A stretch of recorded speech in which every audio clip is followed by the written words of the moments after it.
पहचान मुझे इस मिट्टी की, मैं देश नहीं मिटने दूंगा, मैं देश नहीं रुकने दूंगा, मैं देश नहीं झुकने दूंगा। मेरा वचन है भारत मां को, तेरा शीश झुकने नहीं दूंगा।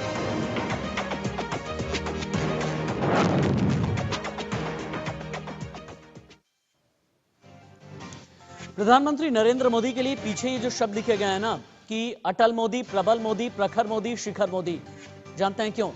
क्योंकि दुनिया भर में भी प्रधानमंत्री का डंका बज गया है। देश के 14वें प्रधानमंत्री नरेंद्र मोदी, और नरेंद्र मोदी ने किस तरह से अपने फैसलों के जरिए ये दिखाया, ये बताया कि एक स्टेट्समैन होने का मतलब क्या होता है। जब ये बताया कि अगर कोई राष्ट्राध्यक्ष अमेरिका का है या फिर जर्मनी का है या फ्रांस का है या ब्रिटेन का है या फिर रशिया का है, उससे भी बड़ा कद हो जाने का मतलब क्या होता है। दरअसल एक सर्वे कंपनी है, उसने ये कह दिया है कि पूरी दुनिया में प्रधानमंत्री नरेंद्र मोदी सबसे ज्यादा लोकप्रिय हैं और भारत में सबसे ज्यादा स्वीकार्य हैं। और जब बात एक्सेप्टेंस की आती है ना, और ऐसे में अगर यूएस फर्म या यूएस की सर्वे एजेंसी अगर ये बात कहे तो फिर ये बात बहुत बड़ी हो जाती है। और इसीलिए ये समझना जरूरी है। ये सवाल यहां पर आ जाता है कि क्या आजाद भारत के सबसे सफल प्रधानमंत्रियों में से एक है प्रधानमंत्री नरेंद्र मोदी। प्रधानमंत्री को यह कद देने वाले उनके फैसले हैं, उनकी स्टेट्समैनशिप है, या फिर प्रधानमंत्री जिस तरह से ठसक के साथ में अपने व्यक्तित्व का लोहा मनवाते हैं देश ही नहीं बल्कि दुनिया में। नमस्ते, मैं राशिद।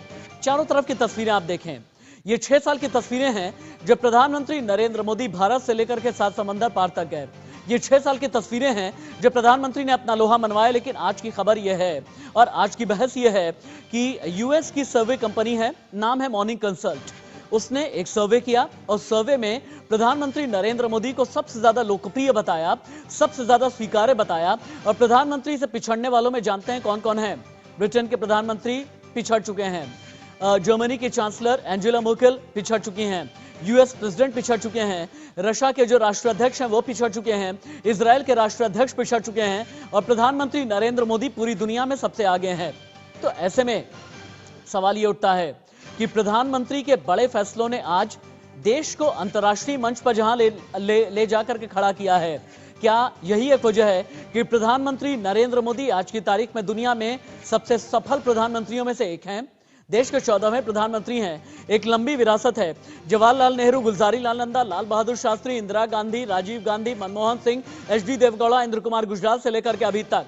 लेकिन इन सभी नामों के आगे आज प्रधानमंत्री का नाम बहुत ही ज्यादा कद वाला क्यों हो गया है? बहुत ज्यादा मजबूत कैसे हो गया है? क्या है नरेंद्र मोदी होने का मतलब? क्या है इतने मजबूत दिमाग का मतलब? क्या है इतने बड़े और कड़े फैसले लेने वाली शख्सियत का मतलब? आपको बताएंगे और दिखाएंगे। लेकिन शुरुआत हमेशा की तरह बड़ी खबर के साथ। एक बार फिर पूरी दुनिया में बजा है मोदी का डंका। अमेरिकी कंपनी के सर्वे में दुनिया के सबसे लोकप्रिय नेता बने हैं मोदी। सर्वे में मोदी दुनिया के सबसे स्वीकार्य नेता बने हैं। मॉर्निंग कंसल्ट कंपनी के सर्वे में ये नतीजा निकला है। 75% लोगों ने मोदी के नेतृत्व पर जताया भरोसा। अमेरिका, फ्रांस, ब्राजील समेत 13 देशों में यह सर्वे हुआ है। बैक टू बैक अगली खबर। रक्षा मंत्री राजनाथ सिंह बोले, हर भारतीय के लिए गर्व का विषय। पीएम दूरदर्शी नेता हैं जो कहते हैं पूरा करते हैं। केंद्रीय मंत्री प्रकाश जावड़ेकर ने कहा। बीजेपी के राष्ट्रीय अध्यक्ष जेपी नड्डा ने कहा, मोदी सरकार पर बढ़ा है लोगों का भरोसा। गर्व का पल है कि मोदी हमारे नेता हैं, ये जितेंद्र सिंह ने कहा है। अमेरिकी कंपनी के सर्वे में मोदी बने हैं दुनिया के सबसे लोकप्रिय नेता। बीजेपी के बड़े नेताओं को सुनिए, बड़े बड़े मंत्रियों को सुनिए, और विपक्ष यूएस सर्वे एजेंसी के इस दावे को किस तरीके से देखता है, देखें।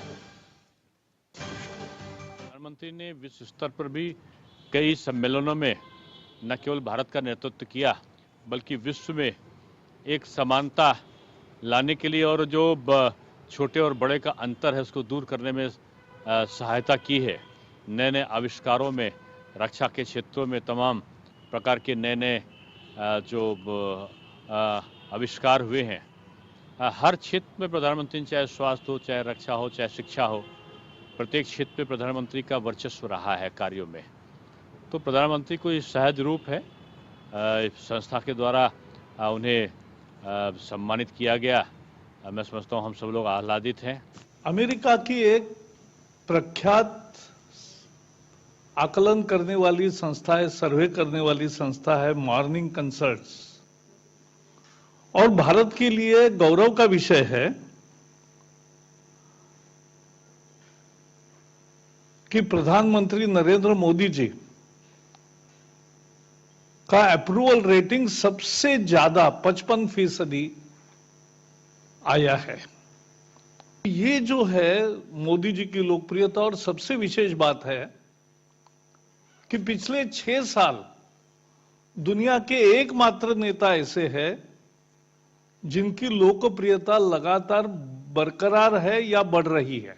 यह हमारे लिए अत्यंत प्रसन्नता का विषय है कि अमेरिका की एक रिसर्च एजेंसी ने, जिसका नाम मॉर्निंग कंसल्ट है, एक सर्वेक्षण में 13 देशों के जो प्रमुख हैं उन नेताओं के बारे में सर्वेक्षण किया, और उस सर्वेक्षण में भारत के यशस्वी प्रधानमंत्री नरेंद्र भाई मोदी जी पहले स्थान पर रहे।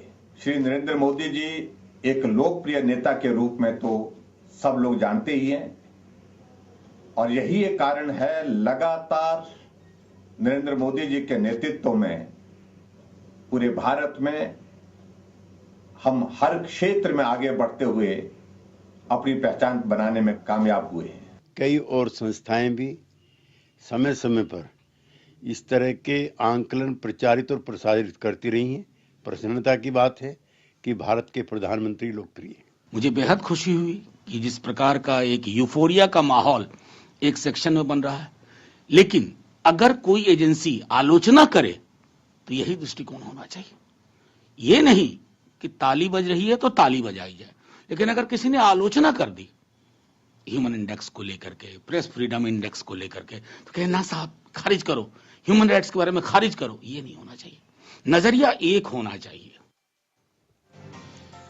अब आप ये जान जाएं कि प्रधानमंत्री नरेंद्र मोदी कैसे नंबर 1 बने हैं और कौन सी वो सर्वे एजेंसी है और सर्वे का सैंपल क्या था और सर्वे के रिजल्ट क्या रहे। इंफोग्राफिक स्टूडियो में आपको लेकर के चलता हूं, जिसके जरिए आप जान लेंगे। देखें आप, मॉर्निंग कंसल्ट सर्वे में पीएम मोदी हैं दुनिया के सबसे अधिक स्वीकार्य नेता, यानी accepted leader. Data firm morning consult नेताओं की देश में स्वीकृति यानी कि एक्सेप्टेंस पर नजर रखती है। नरेंद्र मोदी 55% स्वीकृति के साथ दुनिया के नेताओं में टॉप पर हैं, यानी शीर्ष पर हैं। 75% लोगों ने प्रधानमंत्री नरेंद्र मोदी का सपोर्ट किया है। जर्मनी की चांसलर एंजेला मर्केल की जो एक्सेप्टेंस रेटिंग है, यानी जो स्वीकृति रेटिंग है, 24% रही है। ब्रिटेन के प्रधानमंत्री बोरिस जॉनसन की स्वीकृति रेटिंग नेगेटिव रही है, क्योंकि कोरोना को लेकर के बड़े फैसले बोरिस जॉनसन कर नहीं पाए। सर्वे में नमूने का जो सैंपल साइज रहा 2126 रहा। गलती की संभावना 2.2% के आसपास की है। यह मॉर्निंग कंसल्ट सर्वे एजेंसी का दावा है। लेकिन प्रधानमंत्री नरेंद्र मोदी अगर स्वीकार्य नेता बने हैं तो इसके पीछे हैं कई फैसले। एक एक करके आप देखें ये फैसले कौन कौन से हैं। जम्मू कश्मीर से 370 का खात्मा, 3 तलाक का खेल खत्म कर देना, नोटबंदी, कोरोना काल में लॉकडाउन, आतंकवाद पर जीरो टॉलरेंस। आपको बालाकोट स्ट्राइक याद होगा, आपको सर्जिकल स्ट्राइक से लेकर के एयर स्ट्राइक तक आपको याद है। अयोध्या विवाद का अंत, मोदी की नागरिकता क्रांति यानी सीए एनआरसी को लेकर के बड़े फैसले करना एक ऐसे वक्त में जबकि विपक्ष की आलोचना का शिकार भी बनना पड़े। जन कल्याण योजनाएं, उज्ज्वला योजना है, जनधन योजना है, गांव के लिए है, शहर के लिए है, जितनी भी जन कल्याण योजनाएं चलाई गई हैं। जीएसटी पर बड़ा फैसला और अब किसान कानून को लेकर के बड़ा फैसला। हालांकि लगभग 40 दिन से ज्यादा होने को आ गए और किसान अभी भी आंदोलन कर रहे हैं। लेकिन क्यों ये कहा जाता है कि भारत में मोदी जैसा पीएम ना हुआ और नहीं होगा? और यहां पर ये बता दें कि 2 अलग अलग इंफोग्राफिक इसको पलट पलट करके दिखाते रहे। आजाद हिंदुस्तान के प्रधानमंत्री जवाहरलाल नेहरू, गुलजारी लाल नंदा, लाल बहादुर शास्त्री, इंदिरा गांधी 2 बार बनी, मोरारजी देसाई, चौधरी चरण सिंह, राजीव गांधी, विश्वनाथ प्रताप सिंह, चंद्रशेखर, जिनके बारे में ये कहा जाता था बहुत मुखर हैं, पीवी नरसिम्हा राव, अटल बिहारी वाजपेयी। 13 दिन की सरकार, 13 महीने की सरकार जिन्होंने चलाई और उसके बाद फिर एनडीए की एक सफल सरकार चलाई। एचडी देवेगौड़ा, इंद्र कुमार गुजराल, मनमोहन सिंह और अब प्रधानमंत्री नरेंद्र मोदी। कहा यह जाता है ये जितने भी प्रधानमंत्री हैं, देश के इतिहास में कई ऐसी विरासत है जो बड़े फैसलों के लिए जानी जाती है, लेकिन प्रधानमंत्री नरेंद्र मोदी ने 6 साल में ही अपना कद बहुत ज्यादा ऊंचा कर लिया है। और यही एक वजह है कि देश ही नहीं बल्कि दुनिया में डंका बजता है प्रधानमंत्री नरेंद्र मोदी का। Let's open the debate. और हाँ, डिबेट की मेरी एक ही लाइन है कि क्या आजाद हिंदुस्तान में पीएम प्रधानमंत्री नरेंद्र मोदी जैसा ना कोई हुआ और न ही आने वाले दिन में होगा। डिबेट को ओपन कर देते हैं। मेरे साथ में है यासिर जिलानी, प्रवक्ता है भारतीय जनता पार्टी के, वंदना पांडे राजनीतिक विश्लेषक थोड़ी देर के बाद में जुड़ेंगी, अतुल सक्सेना नेता समाजवादी पार्टी, अनिर्बान बनर्जी टीएमसी के समर्थक, प्रेम कुमार राजनीतिक विश्लेषक मेरे साथ में जुड़े हुए हैं। अतुल सक्सेना, मेरा पहला सवाल आपसे है, अगर मैं आज की तारीख में यह कह रहा हूं कि देश के लिए प्रधानमंत्री न इससे पहले ऐसा कभी हुआ और न ही आने वाले दिनों में होगा, देश के लिए बड़े और कड़े फैसले लेने वाले प्रधानमंत्री नरेंद्र मोदी हैं, और अगर दुनिया में भी उनका डंका बज गया है, गर्व का विषय है ना, गर्व से सीना चौड़ा होता है या नहीं होता है? दलगत राजनीति से ऊपर आकर के मैं ये सवाल कर रहा हूं, क्योंकि नरेंद्र मोदी सिर्फ 1-2 के प्रधानमंत्री नहीं है, सिर्फ बीजेपी के पीएम नहीं है, मेरे और आपके भी हैं।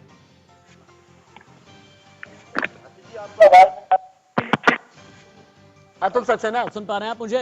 आपको आवाज मिल रही है सर? आवाज मिल रही है, जवाब दें। आशीष जी, ऐसा है, जो आपका सवाल है बिल्कुल ठीक है कि देश ने ना तो मोदी जैसा नेता पहले कभी देखा है और हो सकता है ना आने वाले समय में ऐसा कोई नेता आपको मिलेगा। ये अच्छी बात है कि सर्वे में मोदी जी को जो है एक टॉप लीडर में के रूप में पेश करा गया है, और क्यों नहीं पेश करा जाए। आज देखिए 40 दिन से किसान हमारा सड़कों पे अन्याय झेल रहा है, ऐसा प्रधानमंत्री कहा हुआ है किसानों को सड़क पे लाकर खड़ा कर दिया। नहीं, नेगेटिव की बात नहीं है राशिद जी। आप हिंदुस्तान की एजेंसी थोड़ी है, अमेरिका की है, सात समंदर पार की है। राशिद भाई, एक सेकंड मुझे आप समय दीजिए। आपने जब मुझसे क्वेश्चन किया है तो लेट मी कंप्लीट प्लीज। आपने कहा है ये जो सर्वे हुआ है, ये सर्वे इन विषयों पे हुआ है, 370 पे हुआ है, सर्जिकल स्ट्राइक पे हुआ है, उज्ज्वला जीएसटी पे हुआ है, किसान कानून पे हुआ है। अरे आप देखिए सूट बूट के प्रधानमंत्री, आप देखिए नोटबंदी से क्या है, किसे फायदा हुआ, और सर्वे उन्हें जो है टॉप लीडर में दे देता है, तो ये अच्छी बात है। और आप देखिए जीएसटी में आज तक आपको कैसा पीएम चाहिए? आपको वो चाहिए क्या जो खामोश बैठे रहे? आपको वो प्रधानमंत्री चाहिए क्या? भैया पहले का प्रधानमंत्री जो है ना, सर्वे में बिलीव नहीं करते थे। लाल बहादुर शास्त्री जी प्रदेश के प्रधानमंत्री थी, कितने कड़े फैसले लिए आपको पता होगा। पाकिस्तान को जो है भागना पड़ा, जो है जानते हैं। ऐसे प्रधानमंत्री पर वो लाल जब अपने प्रधानमंत्री के लिए इतनी बड़ी अचीवमेंट की बात होती है ना, तो दलगत राजनीति से ऊपर उठ करके बात करनी चाहिए, और फिर उसके बाद संकुचित राजनीति में नहीं पड़ना चाहिए, मेरा ऐसा मानना है। संकुचित राजनीति में नहीं पढ़ना चाहिए, मेरा ऐसा मानना है, नहीं पढ़ना चाहिए। देखिए ना 3 तलाक को खत्म किया, देखिए ना 370 को खत्म किया, कोरोना काल में जिस तरह से हमने लड़ाई लड़ी है, वैक्सीन के कैसे हम विश्व विजेता बने हैं, सर्जिकल स्ट्राइक, एयर स्ट्राइक, आज की तारीख में एशिया ही नहीं पूरी दुनिया में प्रधानमंत्री का लोहा माना है। अंतर्राष्ट्रीय मंच पर आज जितना मजबूत भारत हो गया है, स्ट्रैटेजिक वे में, पॉलिटिकल वे में, डिप्लोमेटिक वे में, इसका अंदाजा है आपको? इसका अंदाजा है या नहीं है? राजीव जी, थोड़ा आप जो है ना, आप थोड़ा समझने की कोशिश करें। जो आपका सवाल है, मैं कह रहा हूं आप उस पर बहस करें, अच्छी बात है। और ये जो आज सर्वे आया है, ये अच्छी बात है, हम बधाई देते हैं प्रधानमंत्री मोदी जी को। जिस तरीके से फर्जी ईपीएफ जो मशीन है हमारी, वोटिंग मशीन जो है, ईवीएम जो है, उसके आधार पर सत्ता में आ गए। इसी तरीके से फर्जी सर्वे की रिपोर्ट आ गई। अब आप अगर भाई ऐसा क्या हो सकता है, क्लास में बच्चा पढ़ाई में वो टॉप कर जाए। यासिर जिलानी, प्रवक्ता भारतीय जनता पार्टी भी जुड़े हैं। यासिर जिलानी, प्रवक्ता भारतीय जनता पार्टी भी जुड़े हैं। अतुल सक्सेना हो गया, आप बताइए। यासिर जिलानी, प्रवक्ता भारतीय जनता पार्टी भी जुड़े हैं। समाजवादी पार्टी के नेता अतुल सक्सेना का यासिर भाई ये कहना है कि जैसे फर्जी ईवीएम के सहारे आप लोग इलेक्शन जीत जाया करते हैं, वैसे ही फर्जी सर्वे के सहारे देश ही नहीं बल्कि दुनिया भर में मोदी का डंका पिटवाने की बात करते हैं। जवाब दीजिए, रिबट कीजिए इन्हें। देखिए, सबसे पहले तो मैं जिस मॉर्निंग कंसल्ट ने सर्वे करा है और दुनिया में हमारे प्रधानमंत्री को नंबर 1 पे लेके आया है, मैं उसका धन्यवाद और आभार प्रकट करता हूँ। और आपको कहना चाहूंगा कि ये गर्व की बात है 130 करोड़ भारत के जनमानस के लिए। और रही बात जिन्होंने सवाल, जो पैनलिस्ट सवाल कर रहे हैं, इनकी देखिए संकुचित और कुंठित मानसिकता का कोई जवाब दिया नहीं जा सकता है। इनके नेता तो वैक्सीन में भी कह देते हैं कि ये बीजेपी की वैक्सीन है। इससे ज्यादा कुंठित मानसिकता किसी भारतीय नेता की क्या हो सकती है? तो उस पर क्या चर्चा की जाए? उस आदमी पे हम चर्चा कर रहे हैं जो हमारे प्रधानमंत्री हैं, जो इस वक्त उनकी जो लोकप्रियता की पराकाष्ठा का परचम पूरे दुनिया के लोग मान रहे हैं। पूरे दुनिया के मजबूत देशों के राष्ट्राध्यक्षों को उन्होंने पछाड़ते हुए वो उसमें सर्वे में नंबर 1 पे आए हैं। और उनका जो काम करने का तरीका है, वो जो मजबूत राष्ट्र हैं, चाहे वो अमेरिका हो, ग्रेट ब्रिटेन हो, यूरोपियन और सारी कंट्री हो, अफ्रीकन कंट्री हो, उन्होंने माना है। और आप सोचिए कि इसमें पर्टिकुलर जरूर खड़े रहे, आपने लोगों का समय खराब किया, लोगों का पैसा खराब किया।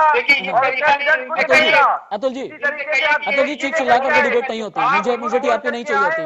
अतुल जी मुझे टीआरपी नहीं चाहिए। अतुल जी एक करके बोलेंगे। अतुल जी नो नहीं, अतुल जी शाब्दिक उग्रवाद नहीं, अतुल जी शाब्दिक उग्रवाद नहीं। अतुल जी चीखना चिल्लाना और दूसरे की बात काटना फ्रस्ट्रेशन की निशानी होती है, ये कुंठा की निशानी होती है जब आप दूसरे की बात काटते हैं।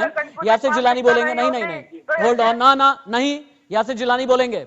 यासिर बोलिए।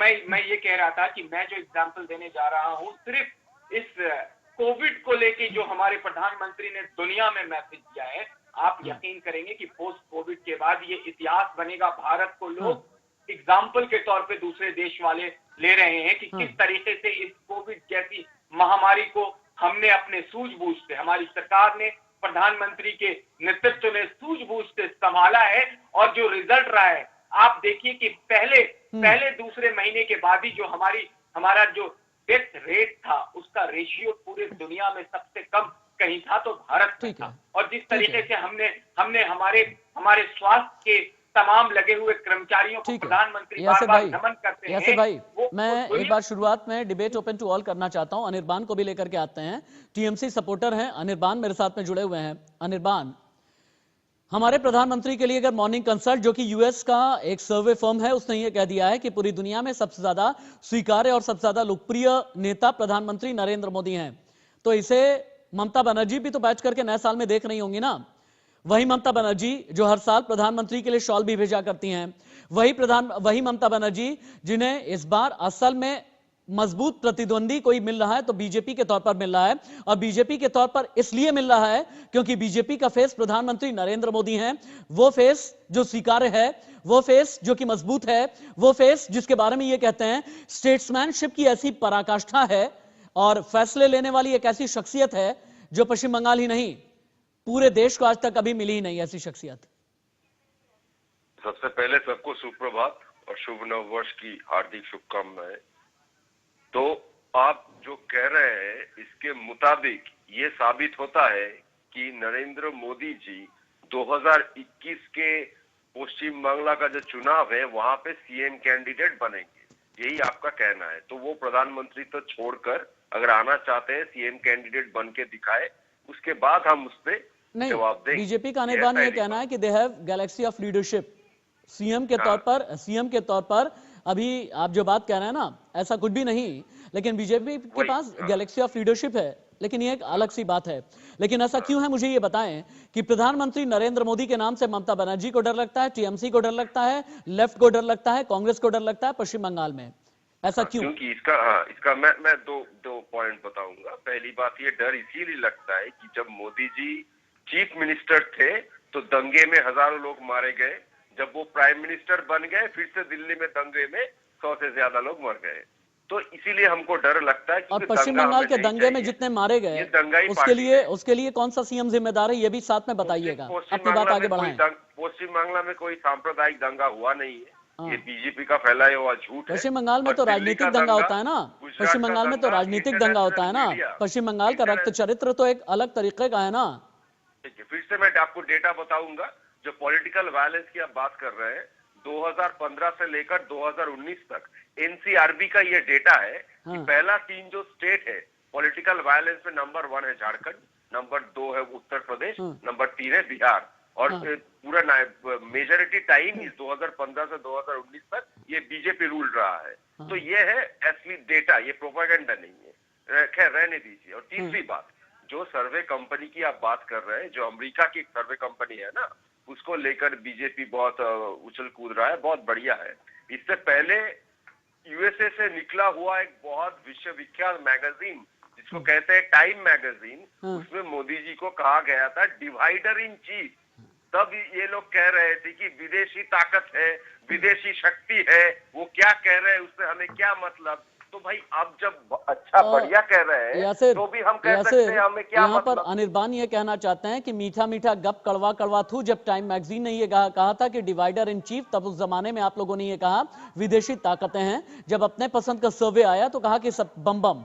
ये अनिर्बान का सवाल है, इसका जवाब दें। देखिए ये बंगाल से आते हैं और बंगाल की संस्कृति में बड़ी मिठास है, लेकिन जब से ममता बनर्जी जैसी लीडर ने बंगाल को संभाला है, बंगाल एक अलग कल्चर की तरफ चला गया है, जिसको सिलेक्टिव किलिंग कल्चर कहते हैं। सिलेक्टिव किलिंग कल्चर वो है जिसमें सिर्फ भारतीय जनता पार्टी, अरे सुनिए, अरे पहले सुन लीजिए, आप ही यासिर, अपने डिबेट का कैनवास हम हमेशा बड़ा रखेंगे, अपने डिबेट को सिर्फ पश्चिम बंगाल तक सीमित नहीं रखेंगे। अपने डिबेट को हम इस बात पर लेकर के चलना है कि प्रधानमंत्री नरेंद्र मोदी के बारे में ये क्यों कहा जाता है कि अटल मोदी, प्रबल मोदी, प्रखर मोदी, शिखर मोदी, और उनका डंका पूरी दुनिया में बजा है। सवाल यह है, टाइम मैगजीन ने कहा डिवाइडर इन चीफ, आप लोगों ने तब कहा कि विदेशी षड्यंत्र, अपने पसंद का सर्वे आ गया, आपने कहा अरे वाह बहुत बढ़िया हो गया ये तो। नहीं देखिए, उस वक्त चर्चा हुई थी, इस वक्त चर्चा जब पूरी दुनिया देख रही है भारत किस तरीके से भारत के जनमानस को संभाल रहा है, और आप अगर ये टीएमसी के महाशय ने बात नहीं रखी होती तो मैं बंगाल पे जाता नहीं। मैं आज अपने प्रधानमंत्री, जो गर्व की बात है, जो गौरव की बात है भारत के लिए, मैं उस पर चर्चा करना चाहता हूँ। और आपके खुद के रिसर्च में आपने अभी जो बैकग्राउंड में अपनी जो एडिटोरियल रिसर्च है उसमें दिखाया कि क्या किन बड़े मुद्दों को किस तरीके से, कितने आसानी से राशिद भाई भारत से एक तरीके से खत्म किया गया 370-35 में। ट्रिपल तलाक का दंश आप जानते हैं कि किस तरीके से महिलाओं ने झेला है। आधी आबादी ने, जो एक समाज की आधी आबादी है, वो किस तरीके से उसमें मुलविस थी और उसको कितना कमजोर कर दिया गया था। आज वो औरतें मजबूत, सशक्त और सशक्तिकरण का एक बड़ी प्रकाष्ठा बनके उभरी है। आपने देखा किस तरीके से जो भी चीजें सामने, जो हमारे अलग अलग मंत्रालय के कार्यक्रम रहे हैं, अगर मैं सिर्फ माइनॉरिटी मिनिस्ट्री के 4-5 कार्यक्रम को आपके सामने रखूं तो वो सारे कार्यक्रम भारत के उन लोगों को जो कहीं सोच नहीं सकते थे, अंतिम छोर पे खड़े थे, हुनर हाट। आप शायद ये कहना चाहते हैं कि उज्ज्वला योजना, आप ये कहना चाहते हैं कि जनधन योजना, आप ये कहना चाहते हैं कि जन कल्याणकारी जितनी भी योजनाएं हैं। एक मिनट रुकें यासिर भाई, रुकें। अब मोदी की शख्सियत का अंदाजा किस बात से लगता है? कहते हैं कि किसी भी शख्सियत को अगर मजबूत देखना है, किसी भी शख्सियत को अगर स्वीकार्य देखना होता है ना, तो इसे मैंडेट में कन्वर्ट होना जरूरी है, और मैंडेट के साथ साथ इसे वोट में भी कन्वर्ट होना जरूरी है। और प्रधानमंत्री नरेंद्र मोदी की वजह से भारतीय जनता पार्टी ने 6 साल में आखिरकार कितनी सफलता पाई है। अब आप देखें, मेरे बाईं तरफ का ये जो मैप आपको नजर आ रहा है ना, ये मैप बहुत कुछ कह रहा है। 23 राज्य और केंद्र शासित प्रदेश में कैसे एनडीए की सरकार है, मोदी है तो मुमकिन है। कैसे? एक एक करके आप देखें, जितने भी राज्य अभी आपको नजर आ रहे हैं, 23 राज्यों में यूपी है, 23 राज्यों में बिहार है, इसके अलावा हिमाचल है, उत्तराखंड है, हरियाणा है, महाराष्ट्र में भी सरकार बनी थी, हालांकि अभी महाराष्ट्र में सरकार नहीं है। लेकिन आप ये देखें कि 23 राज्य और केंद्र शासित प्रदेशों में अगर एनडीए की सरकार है या भारतीय जनता पार्टी की सरकार है, तो इसका मतलब यह है कि प्रधानमंत्री नरेंद्र मोदी की शख्सियत कितनी ज्यादा ऊपर है और प्रधानमंत्री नरेंद्र मोदी की स्वीकार्यता वोट में किस तरह से कन्वर्ट होती है। अतुल सक्सेना को लेकर के आइए, और मैं एक बार चाहूंगा कि वंदना पांडे और प्रेम कुमार जी को भी जितना जल्दी हो सके कनेक्ट करने की कोशिश करें। अतुल सक्सेना, आपको लगता नहीं कि जितने क्षेत्रीय क्षत्रप रहे हैं प्रधानमंत्री नरेंद्र मोदी की वजह से इनकी ठेकेदारी और इनकी दुकानदारी, वो दुकानदारी जो धर्म के नाम पर चलती थी, वो दुकानदारी जो क्षेत्रीयता के नाम पर चलती थी, वो दुकानदारी जो कभी समाजवाद के नाम पर, कभी बहुजन समाज के नाम पर या अलग अलग क्षेत्रवाद के दम पर चलती थी, ये सारी सब कुछ खत्म हो गई है। आपको लगता नहीं? प्रधानमंत्री सुनिए ना, आप यूपी के हैं, यूपी को ही आप ले लीजिए। अखिलेश यादव, मुलायम सिंह यादव की राजनीति अगर आज की तारीख में हाशिए पर है, इसके पीछे अगर कोई चेहरा है तो प्रधानमंत्री नरेंद्र मोदी। अगर मायावती कहीं पर भी नजर नहीं आती तो इसके पीछे अगर कोई चेहरा है, प्रधानमंत्री नरेंद्र मोदी। बिहार आप चले जाएं, लालू की विरासत खत्म हुई है, प्रधानमंत्री नरेंद्र मोदी। पश्चिम बंगाल में आप चले जाएं, अगर ममता बनर्जी की लकीर छोटी हो रही है, प्रधानमंत्री नरेंद्र मोदी। दक्षिण भारत में आप चले जाएं, कमोबेश इसी तरीके का हाल है। क्या यह माना जाए कि क्षेत्रीय क्षत्रपों को भी सीधे तौर पर प्रधानमंत्री नरेंद्र मोदी ने चुनौती दी? वो लोग जो राष्ट्रवाद की बात ना करके क्षेत्रवाद की बात करते थे, वो लोग जो धर्मांध बना करके अपने फैसले लिया करते थे, वो लोग जो जातिवाद में पनपे रहते थे, पनपा करके रखते थे, उन सभी पर बिजली गिराई है प्रधानमंत्री के फैसलों ने। देखिए राशिद जी, जो आपने कहा कि प्रदेश की बात करें या इतने राज्यों में बीजेपी की सरकार है। यही तो मैं आपसे कहना चाहता हूँ, इस पे आप गौर से ध्यान आकर्षित करना चाहूंगा आपका।